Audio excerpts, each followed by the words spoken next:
की आंखें छलक आई और कहने लगे, हे भारत के भूषण, हे करमवीर, ये प्रलाप न दिखाओ, शांति से बयान करो।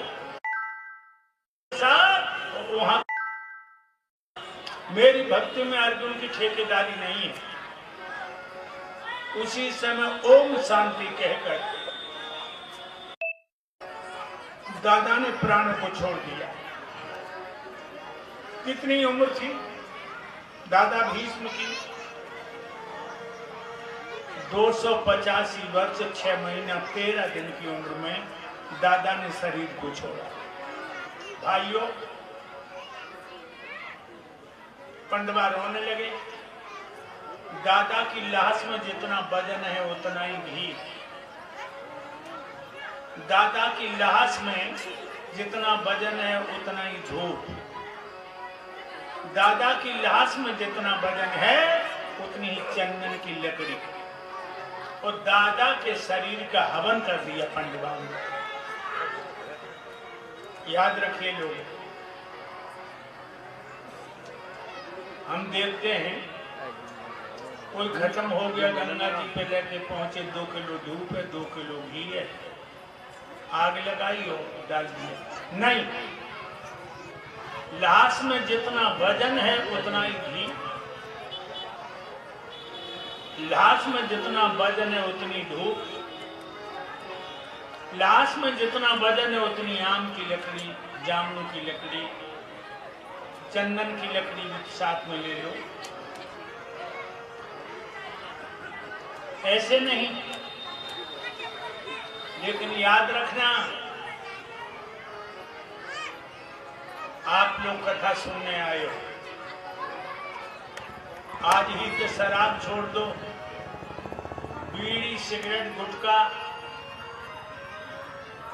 इसे छोड़ दो, और जो बीड़ी सिगरेट गुटखा दारू पीते हो वो पैसा जमा करना शुरू कर दो। जब तक मरोगे तब तक इतना हो जाएगा कि तुम्हारा भी हवन हो जाएगा शरीर का। अच्छा, इतने लोग बैठे पंडाल में, हाथ उठा, कौन कौन नहीं मरेगा? कोई ऐसे नहीं मरेगा? अरे जिधर देखो उधर ही मौत के बीमार बैठे हैं, लाखों मर रहे, हजारों तैयार बैठे। जाइए आप लोग उत्तर गुजरात में, गरीब मरता है तो गली में चादरा बिछा देते हैं, कोई 100 चढ़ाता, कोई 200 फेंकता, कोई 50 फेंकता, इतना पैसा हो जाता है कि वह गरीब का भी हवन हो जाता है। याद रखिए भाइयों, आज ही से ये विषम छोड़ दो, अंडा, दारू, मांस सब छोड़ दो, और पैसा इकट्ठा करो, जो अंतिम श्वास जब निकले तब तुम्हारे भी शरीर का हवन हो जाए। और भाइयों, ऐसा कोई नहीं जिसे मौत की जरूरत नहीं है, ऐसा कोई नहीं है जिसकी मौत को जरूरत नहीं है। इसलिए मेरे प्यारे भक्तों, ये आधार तुम्हें जगाने आया है।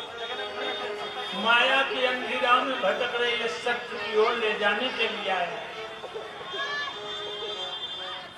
आज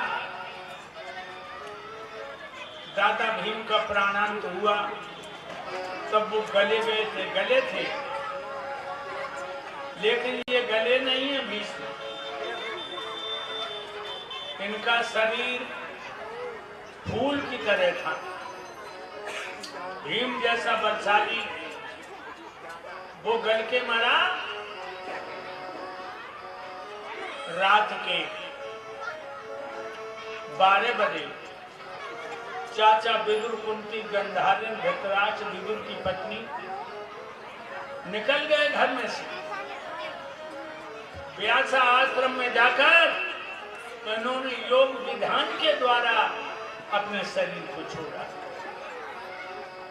जब धर्मराज को पता लगा, चाचा विदुर, कुंती, गंधारी, धृतराष्ट्र, विदुर की पत्नी दुनिया को छोड़ के चले गए, बैठ के रोने लगे। अपने परीक्षित उत्तरानंदन इन्हें बुलाया और मेरे प्यारे भक्तों, इन्होंने राज्य दे दिया दिल्ली का। और धर्मराज ने अपने चारों भाई बुलायो, कहा भैया हम तुम रोते रोते पैदा हुए, रोते रोते जीवन गुजर गया, रोने वाले साथ छोड़ गए। नते स्वर्गो अपवर्गो शानान्नम हृदयामी।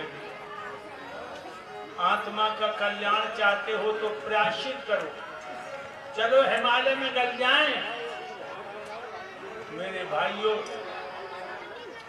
परीक्षित को राज्य देकर हिमालय में गलने को चले। पांचों पंडवा द्रौपदी और धर्मराज के साथ में कुत्ता है जो धर्म का प्रतीक है। हिमालय पर पहुंचे, आगे धर्मराज है, धर्मराज के पीछे अर्जुन, फिर भीम, फिर नकुल, सहदेव, सबके पीछे द्रौपदी। तो द्रौपदी पहले गलन लगी, घुटनों तो गल गई तो गिर गई और चीख पड़ी, प्रिया भीम में गल रही हूं। भीम ने जो पांचाली को देखा, धर्मराज से कहने लगे भैया पांचाली गिर गई। तो धर्मराज ने पीछे नहीं देखा, आगे मुंह किए कहा, भीम ये समय मोह बढ़ाने का नहीं है, गलने को आए। भीम कहने लगे हमें ये बताओ पहले द्रौपदी क्यों गली? द्रौपदी क्यों गली? धर्मराज कहने लगे जब औरत को अपने यौवन में बड़ा घमंड था, इस औरत को अपने यौवन में बड़ा घमंड था, जब वह श्रृंगार करती थी तो मन ही मन में कहती थी मेरे समान सुंदर कोई लड़की नहीं है, मेरे समान सुंदर कोई नारी नहीं है। और जो माँ भारत ज्वाइन कराए ताशों बने,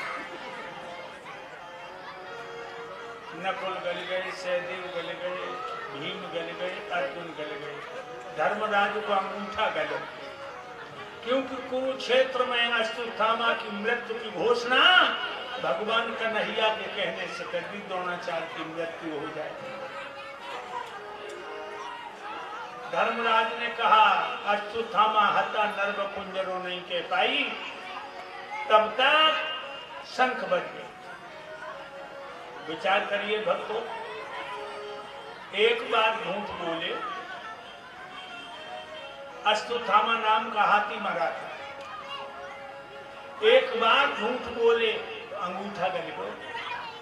और हम तुम सुबह से शाम तक कितना झूठ बोलते हो, बताओ मरे हो गए जिंदा? अगर हमें पूछा जाए तो हम तुम जिंदा नहीं।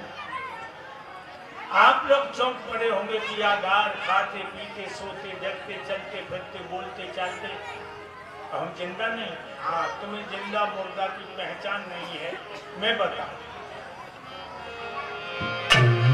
जिंदा वो माने जाते जो प्रभु से प्रीति लगाते, जगत काल में फंसने वाले सब मुर्दा कहलाते। जिंदा वो माने जाते जो प्रभु से प्रीति लगाते हैं, जगत जाल में फंसने वाले सब मुर्दा कहलाते हैं। मेरी एक बात को समझे लो,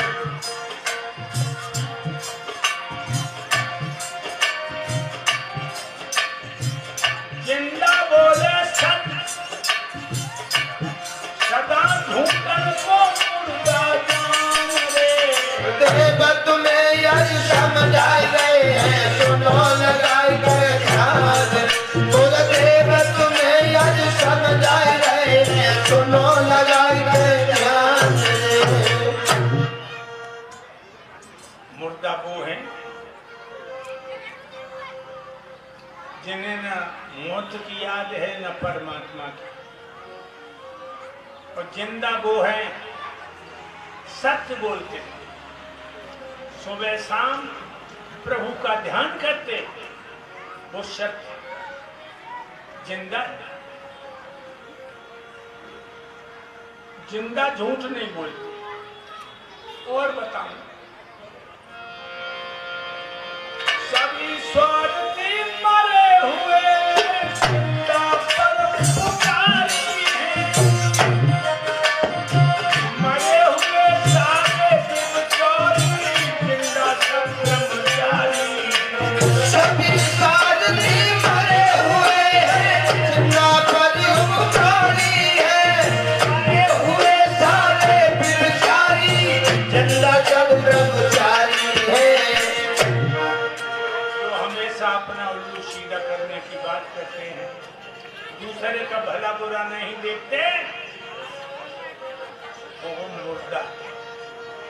और अपनों काम भले ही बिगड़ जाए, दूसरों की मदद करते हैं वो जिंदा है।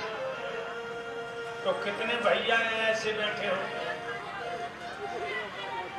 अपनी लड़की की शादी से पहले गरीब बाप की बेटी की शादी में धन देते हो। कितने भैया ऐसे बैठे हैं जो अपनी हवेली बनवाने से पहले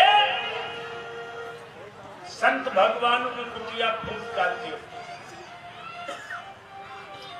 सभी स्वार्थी मरे हुए हैं, जिंदा परोपकारी हैं, मरे हुए सारे व्यभिचारी जिंदा सब ब्रह्मचारी।